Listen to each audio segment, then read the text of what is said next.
Fala, galera! Começamos aqui mais uma aula para falarmos hoje sobre o período regencial. Nós já havíamos conversado na nossa última aula que em 1831 o imperador Dom Pedro I resolve abdicar de seu trono e volta para Portugal, onde ele enfrentaria a Guerra Civil Portuguesa contra o seu irmão, venceria inclusive e se tornaria rei de Portugal, né, regendo o trono até que sua filha, Maria da Glória, atingisse a idade para isso. Só que quando ele vai embora, ele deixa o trono, né, absolutamente impopular, o seu filho, né, o futuro Dom Pedro II, ele tem apenas 5 anos de idade. Bom, o que dizia a Constituição brasileira sobre esse processo?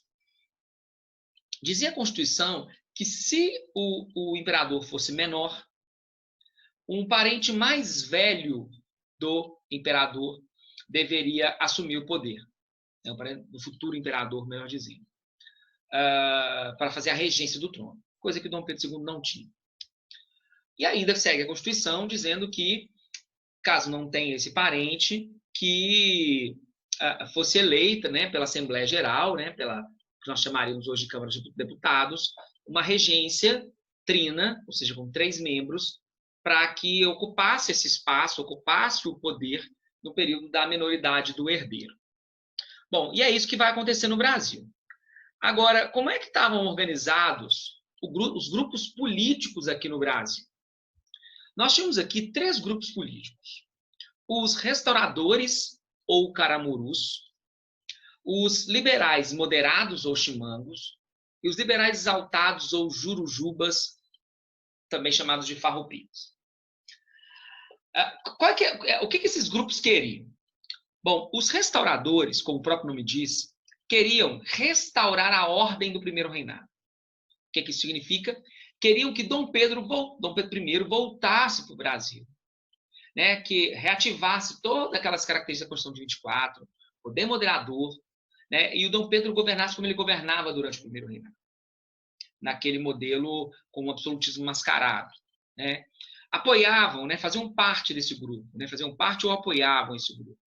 Comerciantes portugueses, militares de alta patente, né? Que tiveram altos cargos ali no primeiro reinado, e altos funcionários do governo também.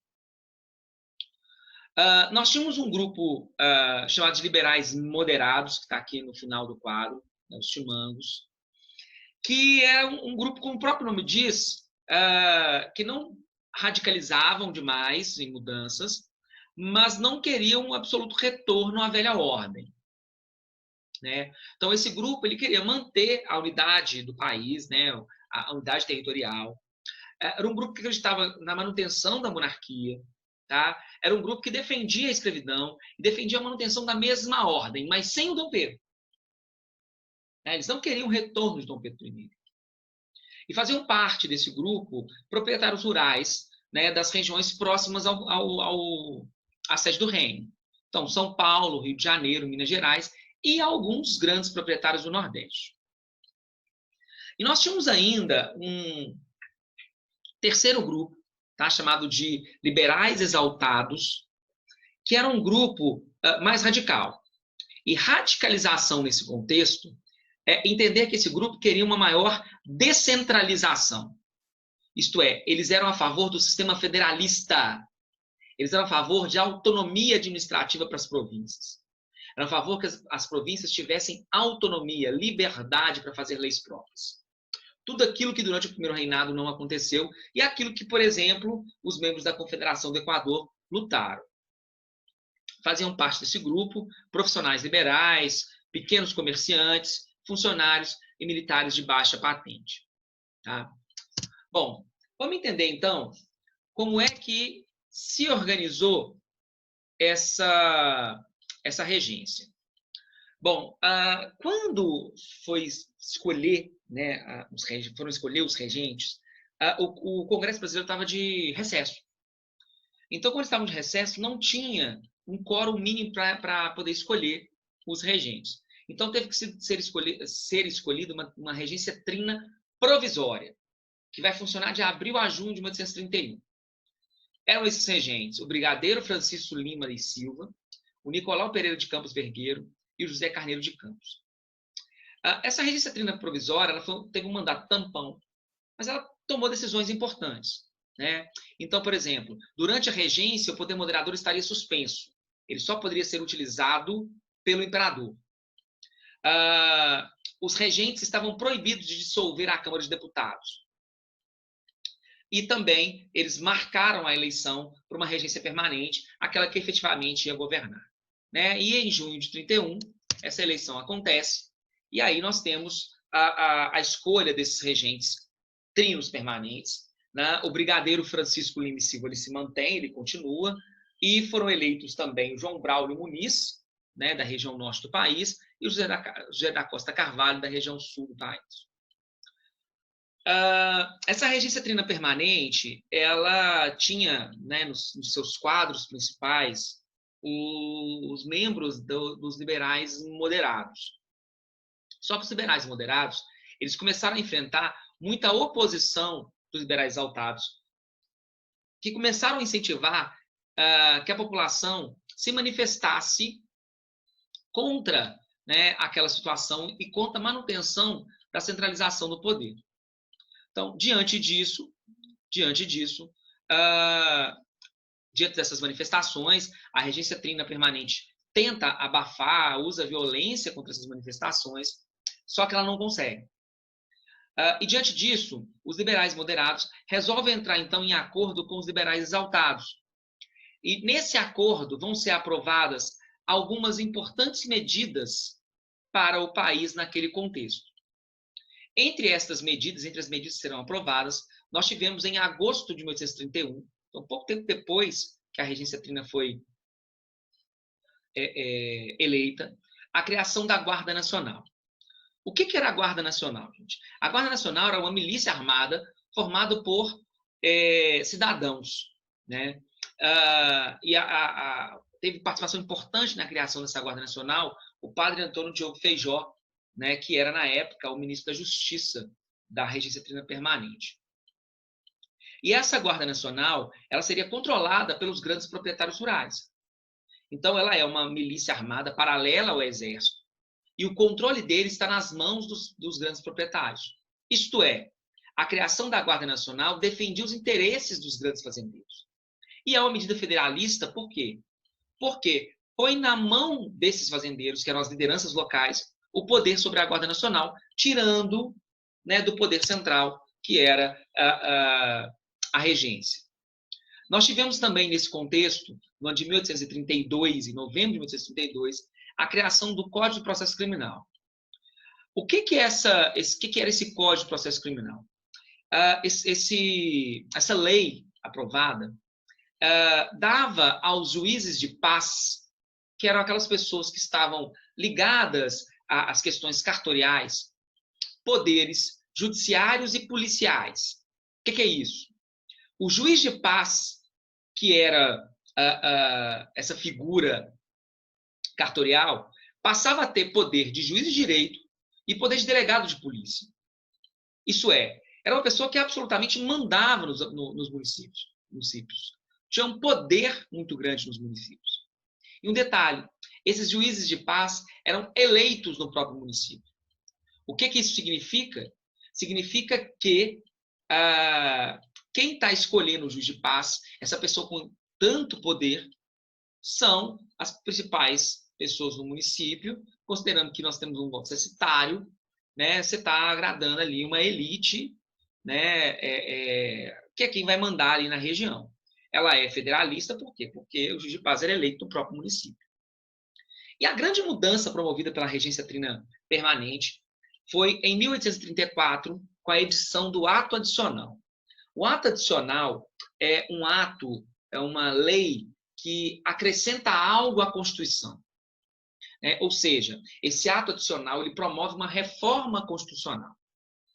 E o grande objetivo dele foi uma consideração entre moderados e exaltados. Por quê? Porque os exaltados vinham se manifestando. Então, vai ser um acordo entre eles para acalmar os exaltados e atender algumas exigências. E qual é a grande mudança promovida pelo Ato Adicional de 84? Esse ato vai criar as Assembleias Legislativas Provinciais. O que é isso? A partir de então, nós teremos assembleias legislativas nas províncias. Então, em cada província haveria uma Assembleia Legislativa e essa Assembleia Legislativa teria o poder de legislar. Isso é, era possível criar leis para os estados. É uma proposta absolutamente federativa, né? Apesar dos presidentes de província ainda serem nomeados pelo Poder Central. Além da criação das Assembleias Provinciais Legislativas, esse ato adicional de 34, ele vai substituir a regência trina pela regência una. Então, essa regência trina, ela se dissolveria e haveria eleição para uma regência una. O poder moderador ficava suspenso, né, dando sequência àquilo que tinha sido aprovado durante a regência trina permanente. E também ficariam suspensos o Conselho de Estado, né? Eles só poderiam ser utilizados pelo imperador terminado o período regencial. Muito bem. Vai ser feita, então, uma nova eleição, e essa nova eleição é para escolher um regente único. E o regente escolhido foi exatamente o padre Antônio Diogo Feijó, aquele mesmo que eu já citei para vocês, que era o ministro da Justiça da Regência Trina Permanente.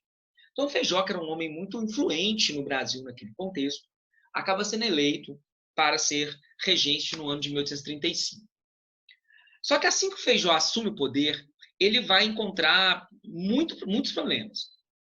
Entre os problemas que ele encontra é que começa a pipocar pelo país, a crepitar pelo país, uma série de revoltas incomodadas com a situação do país. Foram revoltas em diversas províncias brasileiras, principalmente no norte e nordeste, mas também no sul.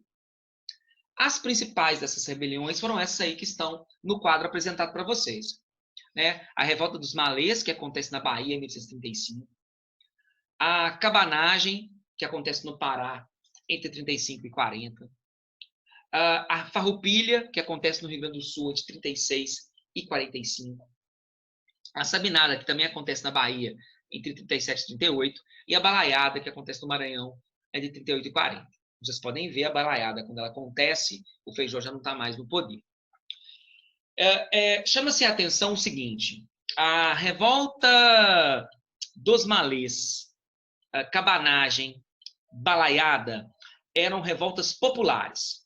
Tá? A dos Malês, em especial, era uma revolta unicamente de escravos muçulmanos. Por isso, inclusive, o nome Malês. Na cabanagem, nós tínhamos escravos, índios e mestiços, população pobre, e na balaiada nós tínhamos camada popular e escravos, né? E as reivindicações dessas revoltas, as três que eu citei, tinham algumas semelhanças também, né? Então, na revolta de Malês, os escravos queriam o fim da escravidão, fim de imposições sobre os escravos. Na cabanagem, né, busca por melhores condições de vida da população. Na balaiada, né, a ideia de liberdade para os escravos, também melhor condições de vida. E, como era de se esperar, essas três revoltas foram violentamente vencidas pelo governo, né? Então, os líderes da revolta dos Malês foram enforcados, açoitados, né? Alguns foram expulsos do Brasil. Na cabanagem, nós tivemos mais de 30 mil pessoas mortas, e na balaiada, forte repressão. A sabinada já foi uma revolta feita pela classe média baiana, né, com profissionais liberais e alguns comerciantes. A sabinada desejava a criação de uma república, tá, e um federalismo radical, né? Então, todas essas revoltas, elas inclusive eram separatistas. Tá? A sabinada também, diferente das outras, mas também termina com uma repressão, né, morrendo aí em torno de 1.800 pessoas. Se você comparar em relação à cabanagem, a distância é muito grande. E nós tivemos ainda a revolta da farroupilha, que foi uma revolta de elite, né? Então, pecuaristas e imigrantes italianos é que participam dessa revolta, que desejavam separação, mudança da estrutura política, né, diminuição de impostos. Essa revolta ela termina com um acordo do governo com as províncias ali do sul. Isto é, as revoltas populares, Malês, cabanagem e sabinada, foram fortemente repreendidas. A sabinada de classe média, ela teve uma certa repressão, e a farroupilha de elite houve acordo, né? Como sempre acontece na história do Brasil. Bom, outro problema que o Feijó vai encontrar também durante o seu governo é que durante o governo dele nós vamos ter uma mudança grande nos partidos políticos. Tá? Então, só para vocês entenderem, peguem esse quadro para vocês entenderem. Olha só. Lá no primeiro reinado, vocês vão se lembrar, nós tínhamos dois agrupamentos políticos. Nós tínhamos o Partido Português e o Partido Brasileiro. Né? O Partido Português é aquele partido que queria maior força para o imperador, o brasileiro querendo mais federalismo. Quando veio a regência, o início da regência, os membros do Partido Português, eles formaram um outro grupo chamado de restauradores. Eu já falei para vocês. É aquele grupo que queria a volta de Dom Pedro I. Tá? E o Partido Brasileiro se divide entre os dois grupos que nós já falamos também. Os liberais moderados e os liberais exaltados. Muito bem. Quando nós estamos aí em meados de 1836, né, então no meio do governo Feijó, os liberais moderados, eles começam a entrar em atrito. Então, dentro do próprio partido, os membros entram em atrito. Em atrito por quê? Porque um grupo entendia que o ato adicional de 34 tinha sido bom para o país. Um outro grupo dos moderados entendia que esse ato de 34 deu liberdade muito grande para as províncias, o que levou às revoltas. Então, um determinado grupo dos moderados achava que não deveria mais existir o ato de 34. Era preciso rever o ato de 34, e um outro grupo achava que o ato de 34 tinha que se manter. E o Feijó fazia parte desse grupo que desejava a manutenção desse ato adicional de 1834.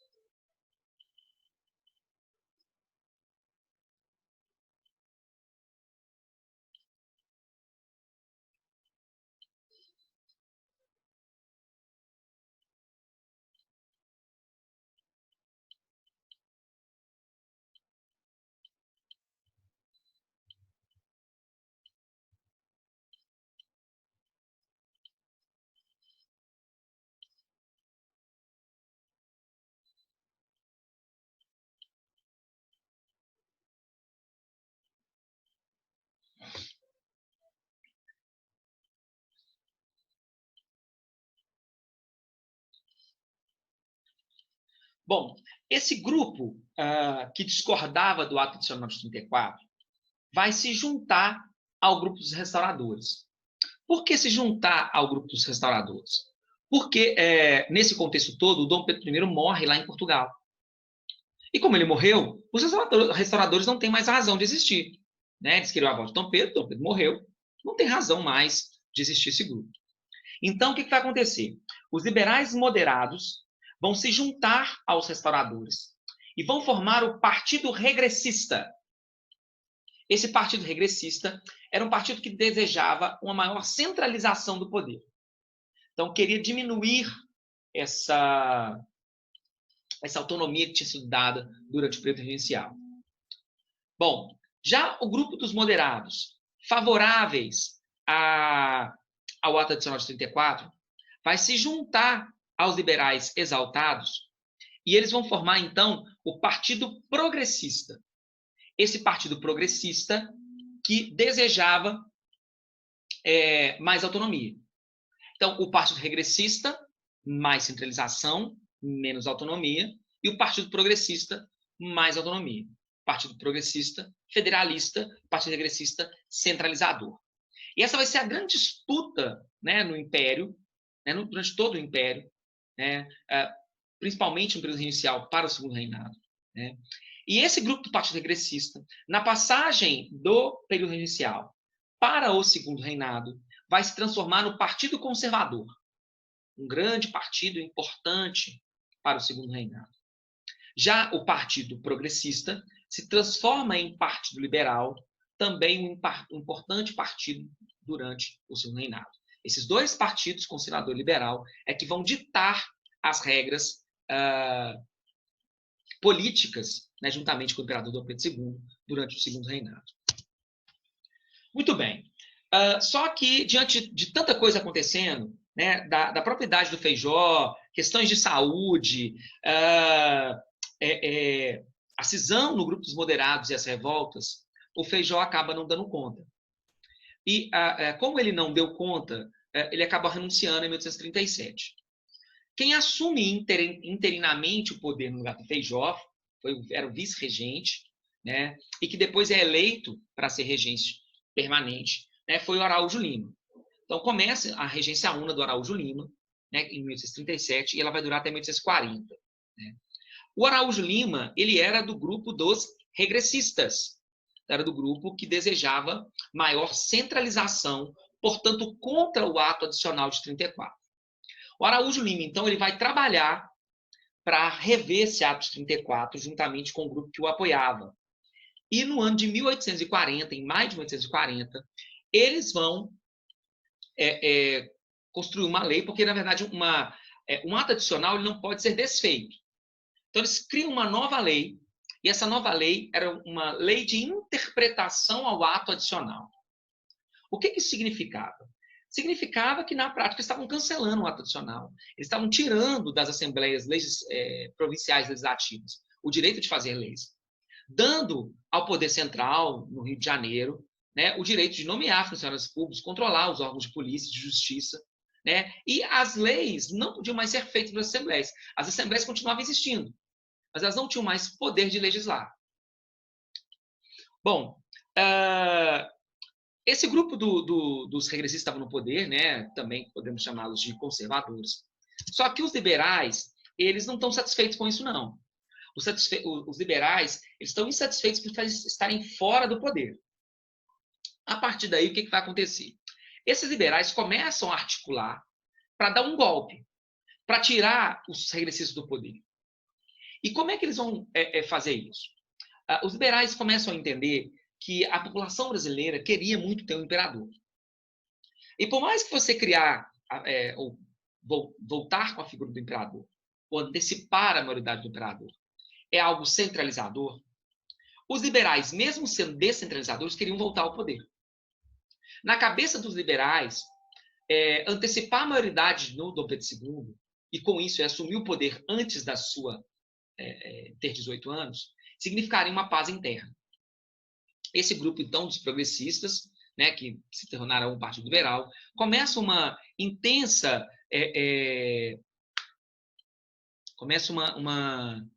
uma intensa procura, né, pela população para tentar mostrar à população que o ideal era que eles apoiassem a figura do imperador. E vão conseguindo apoio pela população e também de muitos políticos. Né? Essa ideia de que a maioridade do imperador deveria ser antecipada. O imperador, que nessa época tinha 15 para 16 anos, eles queriam, então, emancipá-lo para que ele tivesse 18 anos, e assim ele poder assumir o trono. Né? Essa ideia começa a ficar muito forte, começa a ganhar muito apoio, e é apresentado um projeto no Congresso, né, na Assembleia Geral, para antecipação da maioridade do imperador. Como muitos regressistas, né, conservadores, viam que colocar o imperador no poder era uma garantia de centralização, eles também apoiam a ideia. E assim esse projeto acaba sendo aprovado após muitas e intensas discussões no Congresso Nacional. E com isso, o imperador Dom Pedro II seria alçado ao trono antes dos 18 anos. Ele seria alçado ao trono, então, aos 16 anos de idade, assumindo o poder. E assim que o Dom Pedro II assume o poder, chega-se ao fim o período regencial e começará, então, o chamado Segundo Reinado. Beleza, galera? Com isso, nós fechamos mais uma parte dessa história, né, da história do Brasil, e fechamos aí o período regencial. Né? Nas próximas aulas, nós vamos tratar um pouquinho mais sobre o Segundo Reinado, que será um período mais estável, melhor dizendo, da história do Brasil, já que o primeiro reinado e o período regencial foram absolutamente instáveis. Beleza? Um abraço para vocês e até a próxima.